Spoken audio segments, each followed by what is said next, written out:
should start doing this project. Yeah, you should stop looking up old Greg. Let's do this. Okay, whatever. I'll see if I can find it. Oh, hey! I think I found... This one's pretty bad. Yeah? We could do it. Yeah. It's my mistress's eyes are nothing like the sun.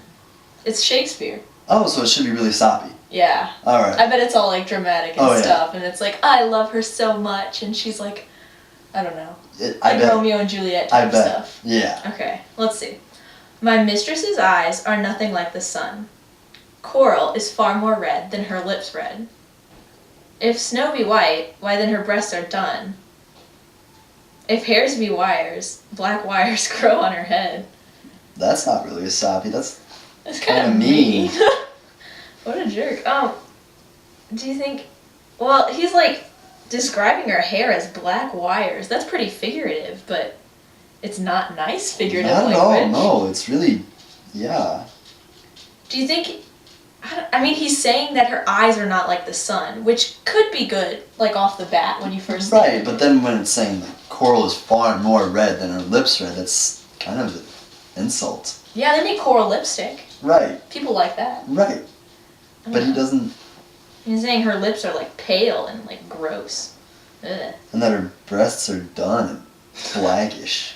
Yeah. And I mean, back then, like, comparing it to snow, like, you wanted to be pale back then instead of being tan like now. We think tan is cool, but then they were like, you're tan, you must be disgusting. Poor. Yeah, poor and not dirty. Like afford enough to... Take a bath. Yeah, really. So, I guess that's some more figurative language, because you're saying, like, if snow is white, why then her breasts are done. Mm-hmm. That's pretty good. But then the hairs, that just gets me. Wires? Mm. I can't see that being positive in any way. Let's see, next quatrain.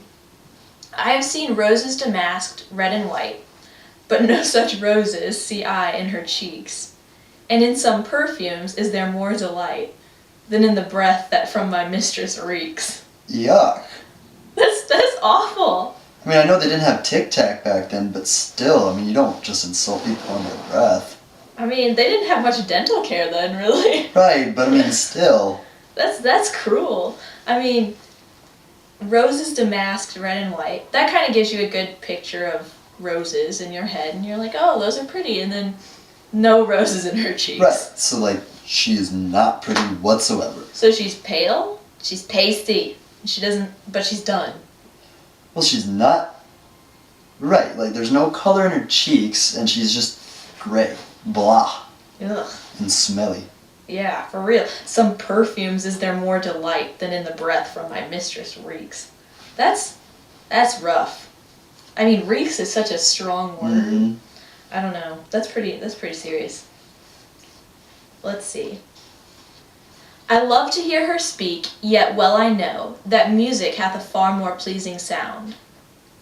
I grant I never saw a goddess go. My mistress, when she walks, treads on the ground. Well, where to start here? He loves to hear her speak. So, I mean, that's alright. Yeah, that's not all bad. I right. mean, at least he listens to her. Right. But... And, I mean, at least it's not a full-out insult. I mean, it's kind of... I mean, it starts off pretty good. I love to hear her speak, but then he goes into, yeah, well, I know, music hath a far more pleasing sound. Right. I mean, I'd rather listen to music than listen to some people talk, but it's not a very nice thing to say. Well, I mean, what can I say? Oh, no, but, I mean, that's not a very nice thing to say to your girlfriend. I don't know. I grant I never saw a goddess go. I mean, true, you don't really see them walking around. But my mistress, when she walks, treads on the ground. Calling her a clodhopper. It's kind of realistic, but at the same time, he's like comparing her to a goddess, but not really comparing, he's more contrasting. Right. And you want to be compared to a goddess. Like, I wouldn't want to date this guy. What a jerk. Exactly. I don't know. I feel like that's pretty good. I think the treading on the ground, treads just sounds like such a, like a... You can hear her thud. Yeah. I'm picturing like some big lady like thudding along on the ground. Right. She's treading and she's kind of like tired of walking. She's not like dances upon the ground. Exactly. Uses some nice word with like a better connotation. But I think overall, like, what do you think the tone is so far? There's only 2 lines left. That probably doesn't matter. Right.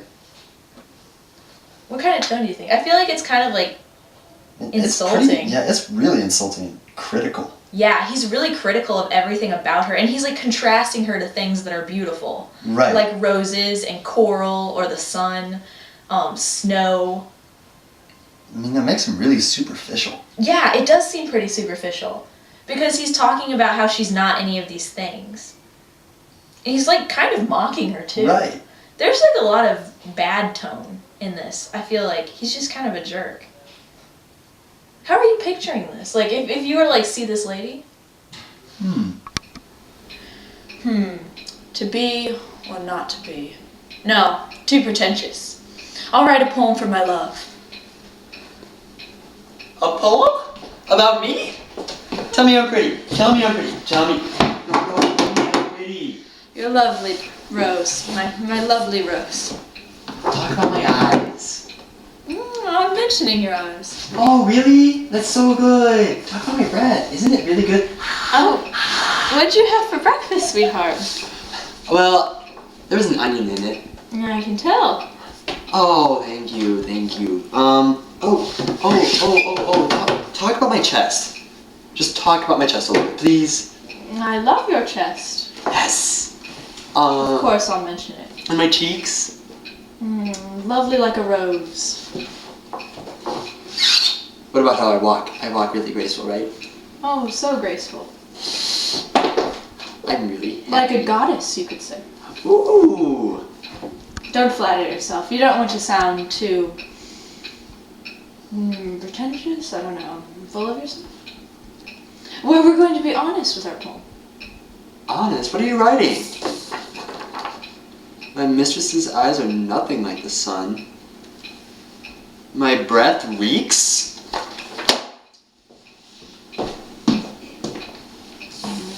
She'll like the ending. That was the most disturbing mental picture. Yeah.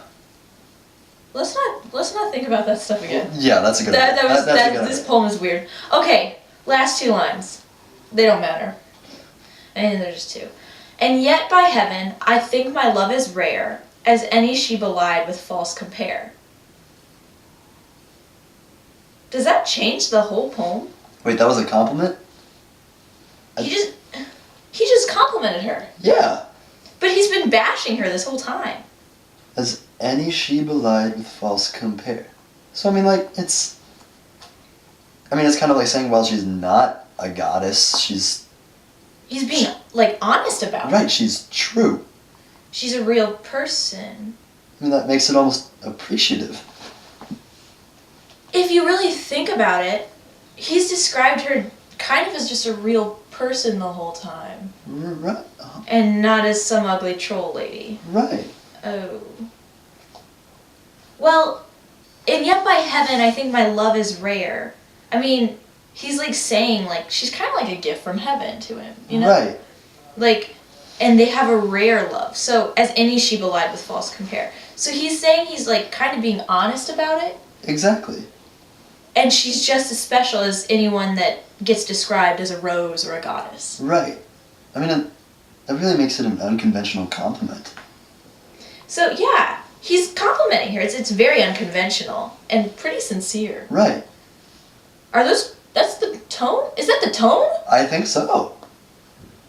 Should we just mess up the entire reading of this poem? Yeah. Maybe, well, it's kind of ambiguous. Yeah.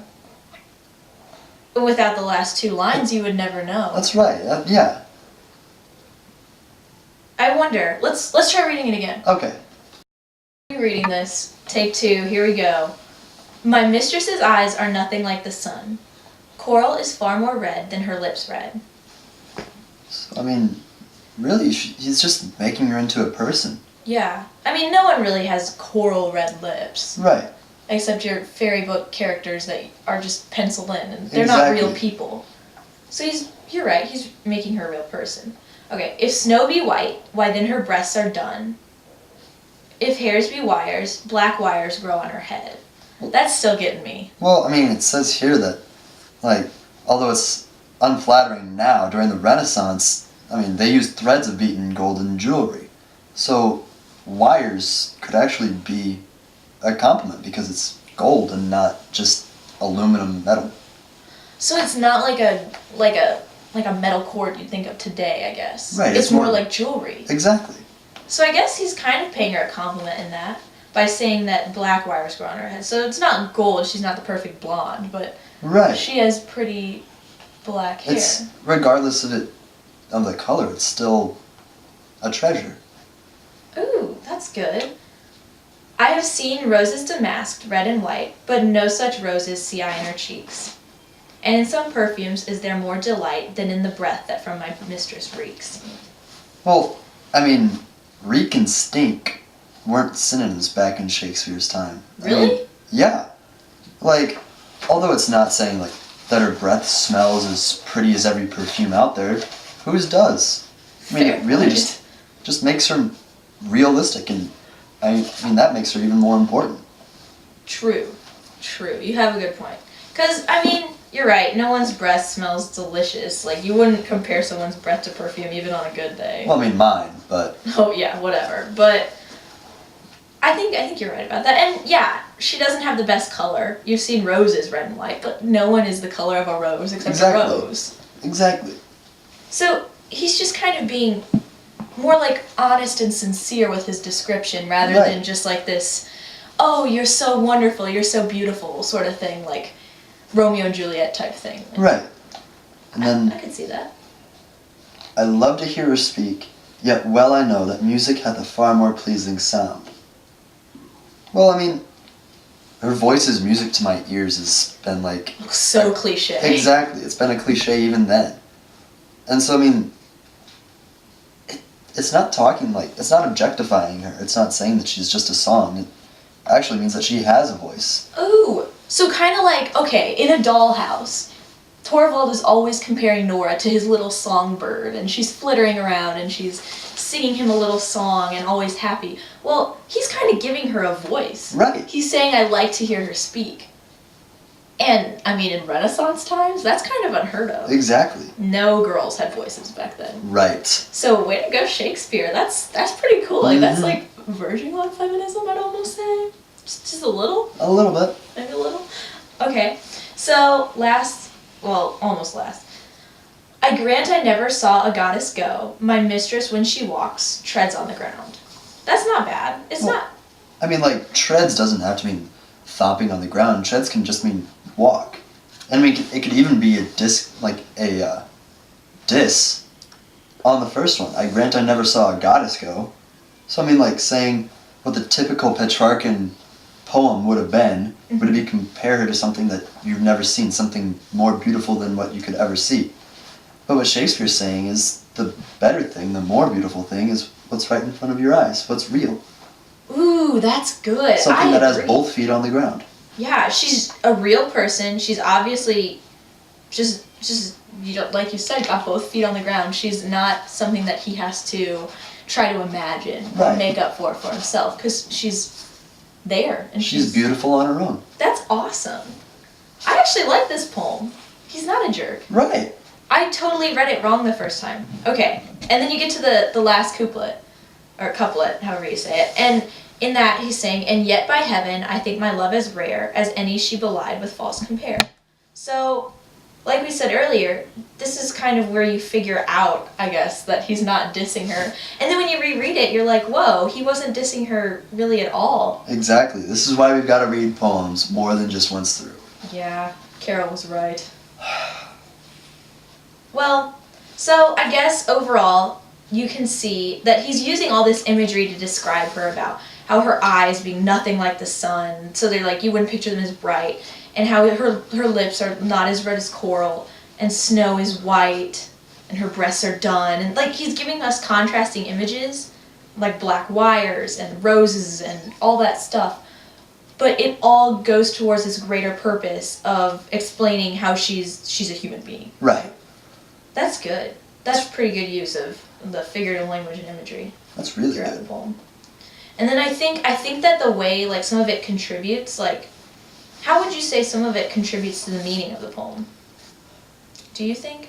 I think that, like, the way that he is comparing her to things that are just, like, completely incomparable to, like, normal people, it kind of contributes to, like, you can't.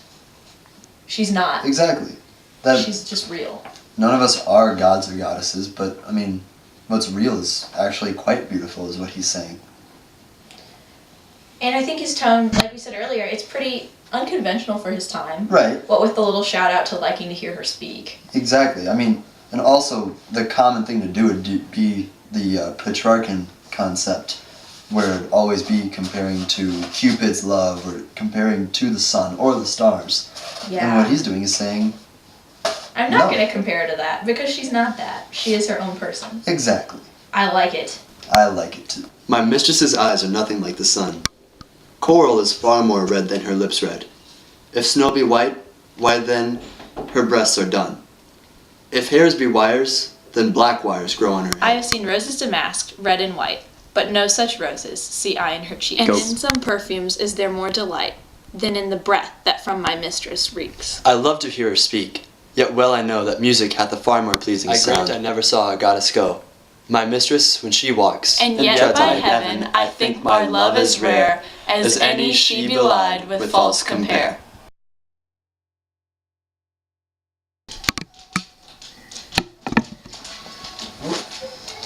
Hello? Hey. Luke, don't leave. Thomas is on the phone. We have to redo this. Look, now it's going. I love to hear my mistress speak, yet well I know that music And look, there you're videoing.